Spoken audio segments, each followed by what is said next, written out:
이제 하나님의 말씀 볼까요? 사무엘상 16장 6절에서 13절 말씀입니다. 그들이 오매 사무엘이 엘리압을 보고 마음에 이르기를 여호와의 기름 부으실 자가 과연 주님 앞에 있도다 하였더니 여호와께서 사무엘에게 이르시되 그의 용모와 키를 보지 말라. 내가 이미 그를 버렸노라. 내가 보는 것은 사람과 같이 아니하니 사람은 외모를 보거니와 나 여호와는 중심을 보느니라 하시더라. 이새가 아비나답을 불러 사무엘 앞을 지나가게 하매 사무엘이 이르되 이도 여호와께서 택하지 아니하셨느니라 하니 이새가 산마로 지나게 하매 사무엘이 이르되 이도 여호와께서 택하지 아니하셨느니라 하니라. 이새가 그의 아들 7을 다 사무엘 앞으로 지나가게 하나 사무엘이 이새에게 이르되 여호와께서 이들을 택하지 아니하셨느니라 하고 또 사무엘이 이새에게 이르되 내 아들들이 다 여기 있느냐.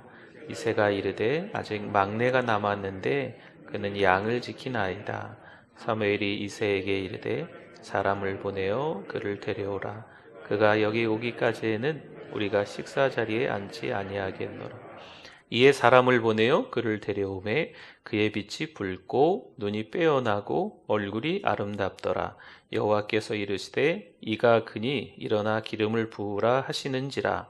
사무엘이 기름 뿔병을 가져다가 그의 형제 중에서 그에게 부었더니 이날 이후로 다윗이 여호와의 영에게 크게 감동되니라.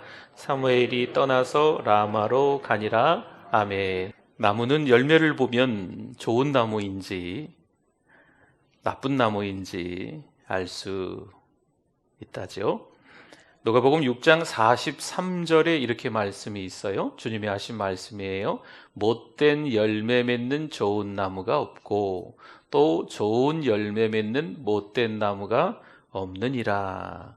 예수님도 나무는 열매를 통해 평가를 받는다 말씀하고 계신 겁니다. 부모들이요, 가정을 행복하게 만들어야 합니다. 부모님들의 숙제이시죠. 또 목회자는 교회가 세속의 한가운데서 영혼에 집중하는 성도로 만들어야 하는 것이 또 저 같은 목회자의 숙제이기도 합니다. 사무엘상 15장에 보면요, 아말렉 족속과 겐 사람이 나옵니다.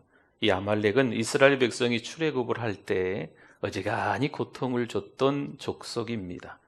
그 결과 약 400여 년이 지난 이후에 사울왕 때인데요, 그 후손이 진멸을 당하게 됩니다. 그 이유는 여전히 이 아말렉 족속이 악했기 때문입니다. 그러나 겐 사람들은 아말렉 족속과 함께 이렇게 더불어서 섞여서 살아 있었지만 겐 사람 모세의 장인도 잘했고 가나안으로 갈 때 이스라엘을 잘 도와주었습니다. 그러니 하나님께서 겐 사람을 기억하셔서 아말렉을 진멸할 장소에서 겐 사람은요 건져내 주신 거죠. 나오게 해 주셨습니다. 두 민족을 향한 하나님의 대우가 좀 다르죠. 같이 섞여 살고 있었는데 한 민족은 진멸당하고 한 민족은 일부러 하나님이 건져내 주셨습니다. 같은 장 15장의 뒤이어 사울왕의 이야기가 나오는 거예요. 사울도 왕이 되기 전에는요 매우 겸손했던 사람입니다. 자신의 분수를 알고 자신이 속한 지파의 연약성도 잘 알고 있었습니다. 하지만 그는 왕이 되어서 하나님의 뜻을 순종하지 않아 하나님께 버려졌습니다. 그래도 사울은 하나님의 사람의 그런 고통과 백성들의 아픔을 그럼에도 생각하지 않는 어리석은 왕이었어요. 자신의 권력 유지에 오히려 힘쓰고 있었습니다. 공동체를 시끌시끌 만드는 분들이 있어요. 그런데 이분들도 사실 처음에는 겸손했던 거죠. 그런데 높은 자리에 올라가 보니까 대접받는 게 너무 좋고 자기가 주장해야만 되는 위치라고 생각하는 거죠. 자신이 원하는 권력, 물질, 인기를 아무리 잡으려 해도 소용이 없는데 말입니다. 아말렉이 진멸되고요, 하나님이 사울을 왕으로 세운 것을 후회하는 장면이 사무엘상 15장에 겹쳐서 막 앞다퉈서 나오고 있습니다. 이것이 하나님의 계획이었습니다. 하나님의 사람 사무엘은요, 이제 하나님의 명령을 따라 사울왕 대신에 이스라엘의 왕이 될 사람을 찾아서 베들레헴의 그 시골에 이새의 집에 찾아갑니다. 물론 사울왕 모르게 비밀리에 찾아갔습니다. 맏아들 엘리압을 봅니다. 이 맏아들 엘리압을 보니까 키가 크고 잘생겼어요. 그래서 이 사무엘 선지자의 마음에 왕이 될 상인가? 이런 유행어 모르세요? 네. 정말 그런 모습이었던 거죠. 그러나 7절에 보니까요, 7절 한번 봅시다. 여호와께서 사무엘에게 이르시되 그의 용모와 키, 여기서 용모의 용자는 얼굴 용자고요, 모자도 얼굴 모자입니다. 그러니까 얼굴과 키를 보지 말라. 내가 이미 그를 버렸노라. 내가 보는 것은 사람과 같지 아니하니 사람은 외모를 보거니와 나 여호와는 뭘 보지요? 중심, 그 마음을 보느니라 하시더라. 하나님께서 이미 그 맏아들을 버렸다. 잘생긴 거, 키 큰 거, 그거 아무것도 아니다. 나는 그 마음을 본다 말씀하시는 거죠. 이게 하나님의 기준입니다. 그렇다면 우리 마음의 창고 안에는요, 어떤 것들이 있을까? 하나님이 우리의 중심, 마음을 본다는데 말이에요. 마가복음 7장 21절에서 23절에 말씀이 좀 길어서 자막에는 없을 거예요. 그리고 별로 그렇게 좋은 말들이 아니라 우리 마음의 창고 안에 여전히 이런 것들이 있을 수 있고, 한번 들어보세요. 악한 생각, 음란, 도둑질, 살인, 간음, 탐욕, 악독, 속임, 음탕, 질투, 비방, 교만, 우매함. 우리 마음은요, 죄를 생산해내는 거대한 공장과도 같다. 심지어 이렇게 말하기도 합니다. 누가 봐도 왕인데, 사울 말이에요. 누가 봐도 신실한 그리스도인들인데, 우리랑 더불어서 함께 신앙생활을 했던 사람들 말이죠. 그런데 어느 날 그 사람이 망가지는 거죠. 왜일까요? 항상 잘 차려입고 있었는데, 정말 신실한 그리스도인처럼 이 겉모양이 있었는데, 진짜는요, 깨끗하게 목욕한 사람은 아니었던 거죠. 무언가의 치명적인 손상을 입었다기보다는요, 겉으로만 열심이었고 이 속은 아까 말씀드렸던 그 마음의 창고 안에 온갖 더럽고 추잡한 것들이 여전히 많이 있었다는 거죠. 창세기 3장에 보면 사탄이 이런 말을 해요. 먹는 날에는 눈이 밝아 하나님과 같이 될 거야.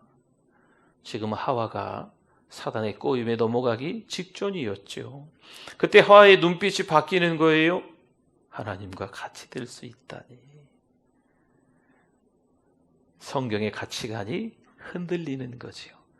하나님의 말씀을 듣고 또 듣고, 하나님의 말씀을 묵상하고 또 묵상하고, 시간이 지나가면서 자기도 모르는 사이에 신앙적인 사고가 형성되는 거지요. 성경을 통하여서 참과 거짓을 구별할 수 있는 분별하는 능력이 생기는 건데, 이 하와가 그 이야기를 듣고 눈매가 바뀌는 거예요. 하나님의 말씀에 대한 가치관이 흔들리는 거죠. 말씀을 계속 묵상해야 돼요. 그렇지 않으면 흔들립니다. 말씀을 가까이 하는 사람은요, 망가질 수 없어요. 하나님의 말씀을 매일 묵상하는 사람들은, 큐티하는 사람들은요, 어리석은 선택을 하지 않습니다. 왜요? 하나님께 여쭤보는 거죠. 내가 말이야, 이 정도 되면 바로바로 선택해도 되지? 아닙니다. 내가 그리스도를 바로 아는데, 그리스도를 온전히 바로 아는 사람은 이 땅에 단 한 명도 없습니다. 내가 그리스도를 아니까 자랑하는 사람들은 교만한 사람이고 그리스도를 모르는 사람이에요. 하나님을 알기 위해서 계속 성경을 묵상하고 중요한 결정의 기로에서 내가 성경을 많이 묵상하고 하나님 말씀을 많이 아니까 바로 선택해야지. 아닙니다. 그럼에도 불구하고 말씀의 사람은요, 기도의 사람이기 때문에 시간을 놓고 또 기도하는 거예요. 베드로전서 3장 3절에서 4절 말씀 같이 한번 읽어주실까요? 너희의 단장은 머리를 꾸미고 금을 차고 아름다운 옷을 입는 외모로 오직 마음에 숨은 사람을 온유하고 안정한 심령에 썩지 아니할 것으로 하라. 이는 하나님 앞에 값진 것이니라. 아멘. 하나님 앞에 값진 것을 지금 소개하고 있는 거예요.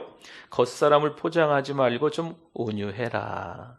이게 하나님 앞에 값진 거라는 거죠. 사람을 의식하지 말라라고 하는 거죠. 사람을 의식해서요, 이 겉모습은요 상당히 옛날하고 비해서 많이 변하는 거지요.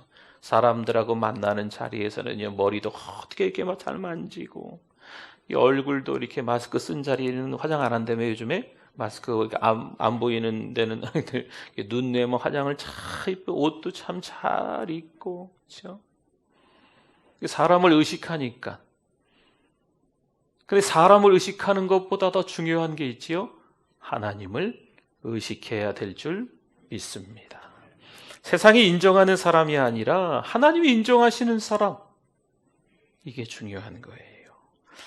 고린도전서 1장 27절 말씀에 이렇게 기록이 되어 있네요. 그러나 하나님께서 세상에 미련한 것들을 택하사 지혜 있는 자들을 부끄럽게 하려 하시고 세상에 약한 것들을 택하사 강한 것들을 부끄럽게 하려 하시며.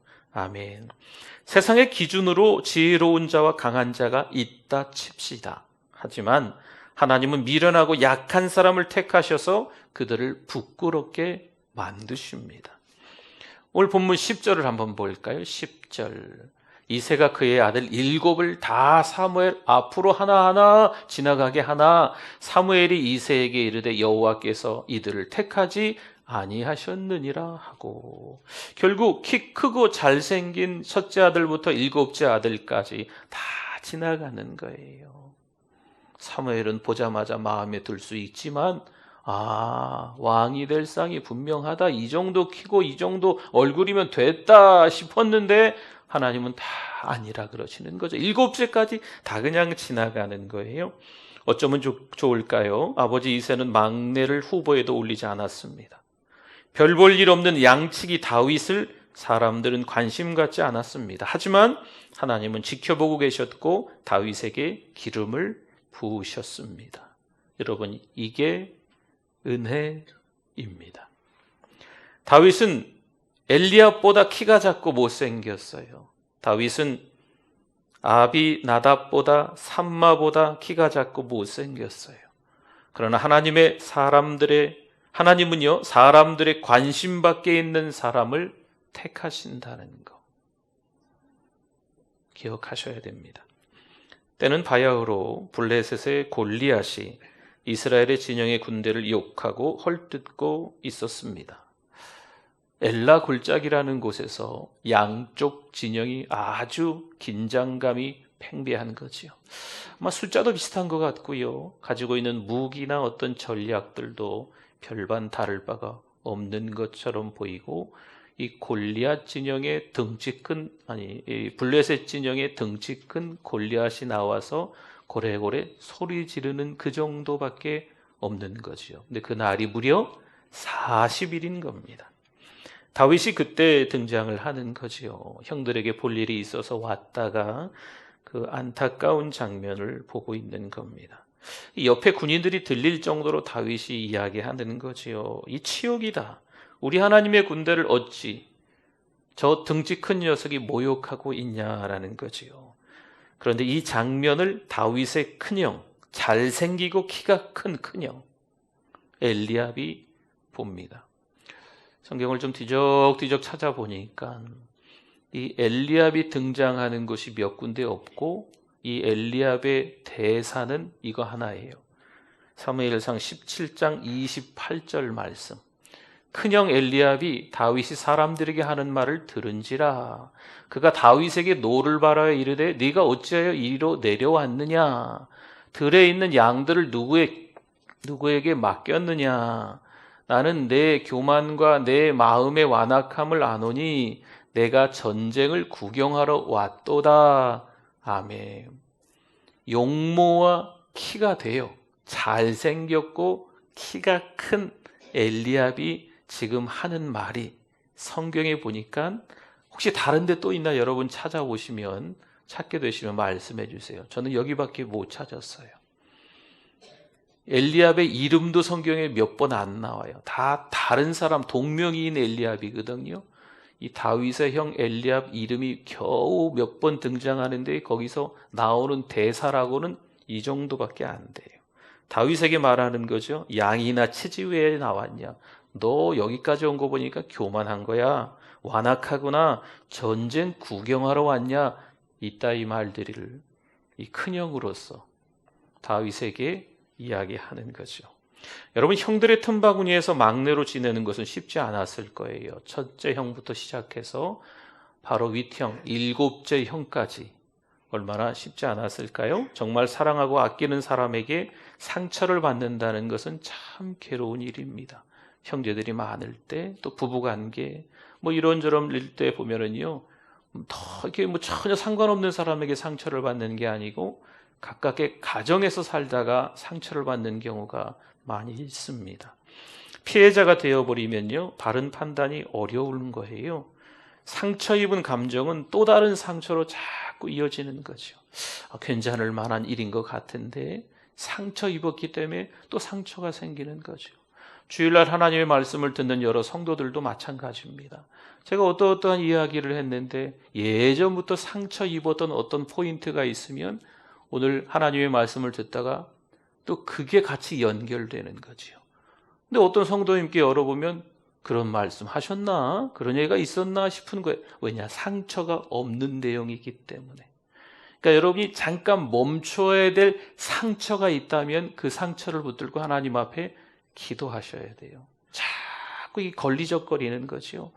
하나님의 말씀을 듣고 있는데 자꾸 어떤 부분이 되면은 자꾸 마음이 불편한 거예요.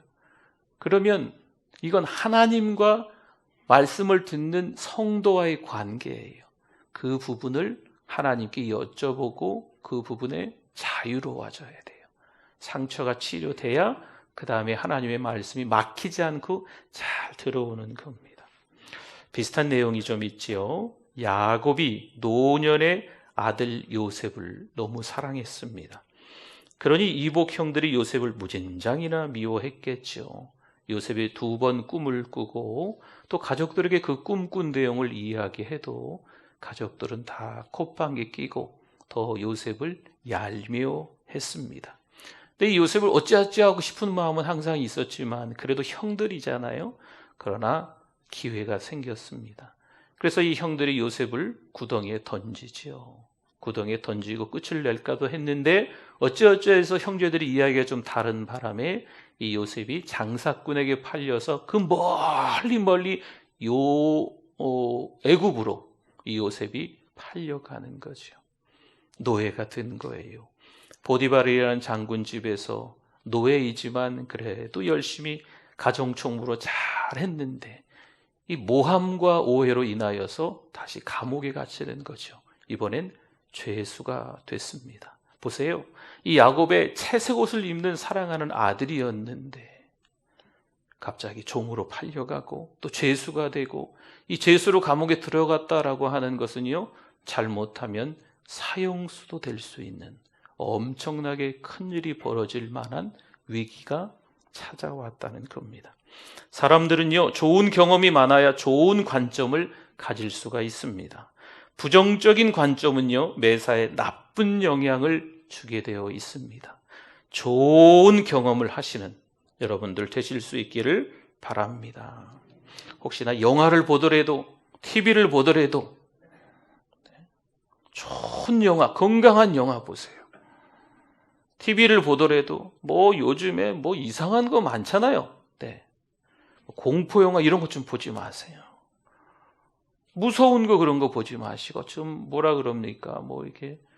이렇게 사람 어떻게 하고 이러는 것들도 많잖아요. 요즘에 좀비인가 이런 것도 나오는 것도 많고 그런 것 좀 보지 마시고, 네.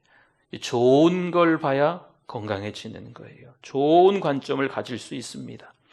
상처 입은 사람들의 그 시계가 째깍째깍째깍째깍 하는 시계 말입니다. 그런 말이 있어요. 상처 입은 사람들의 시계는 과거 어느 시간에 멈춰져 있다.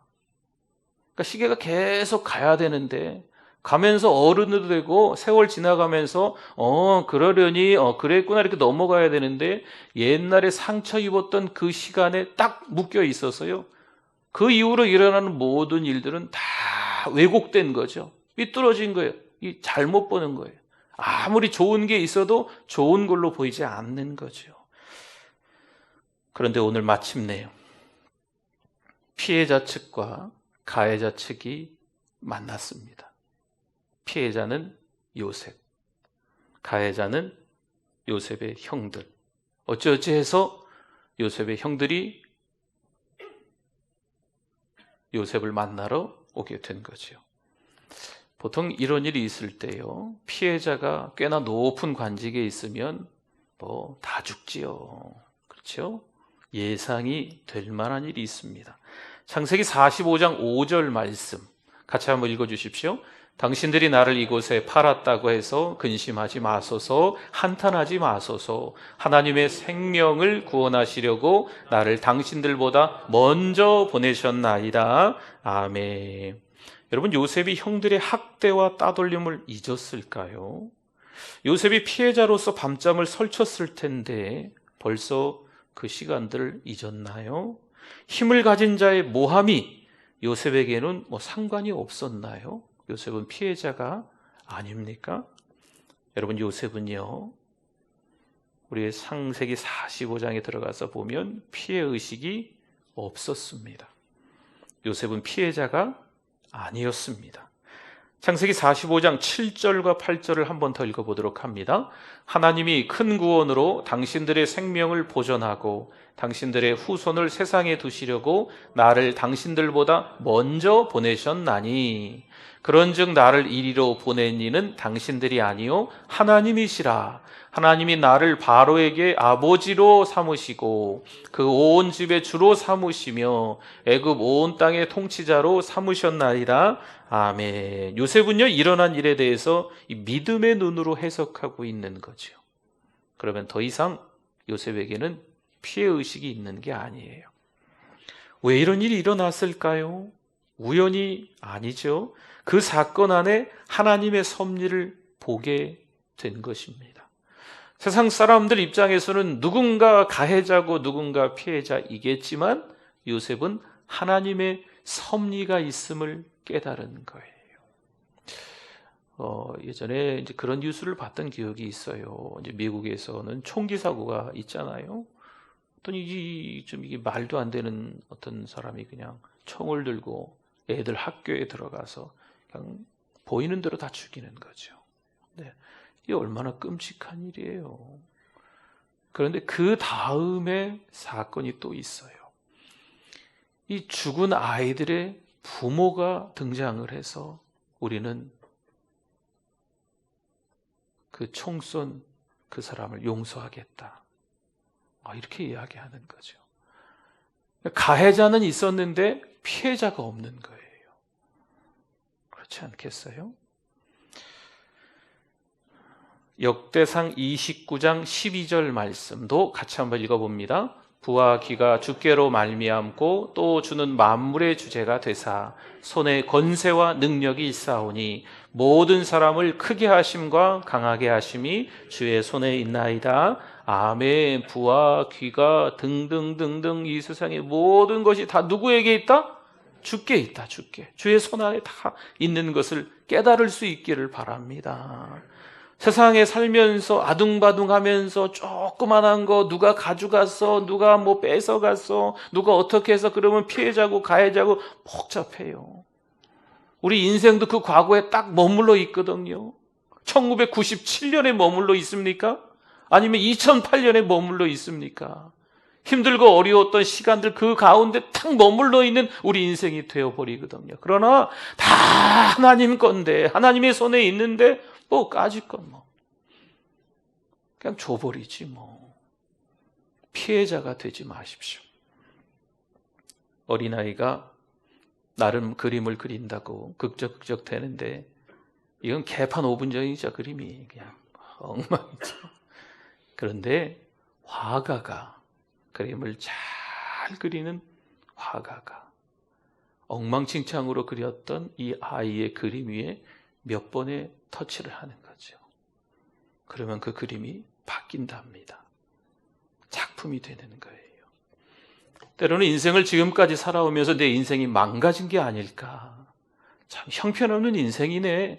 아무짝에도 쓸모없는 삶을 살고 있는 내 인생이 아닐까 생각할 수 있지만 하나님의 손길로 우리 인생을 몇 번 터치하시면 우리 인생이 걸작품이 되는 줄 믿습니다. 하나님께서 하시는 일이에요. 비록 질질 끌려다니는 인생의 요셉이었지만 이것이 하나님의 구원 계획이 있었던 겁니다. 비록 다윗이 도둑질하고 살인하고 간음을 하였지만 하나님은 회개시켜 다듬어서 성군으로 사용하시는 것이 하나님의 구원 계획이었습니다. 우리는 어떨까요? 우리는 여전히 하나님의 손길이 있는 것을 깨닫기를 바랍니다. 하나님의 그 계획, 그 구원 계획 안에서 쓰임받는 이번 한 주간도 되시기를 부탁드립니다.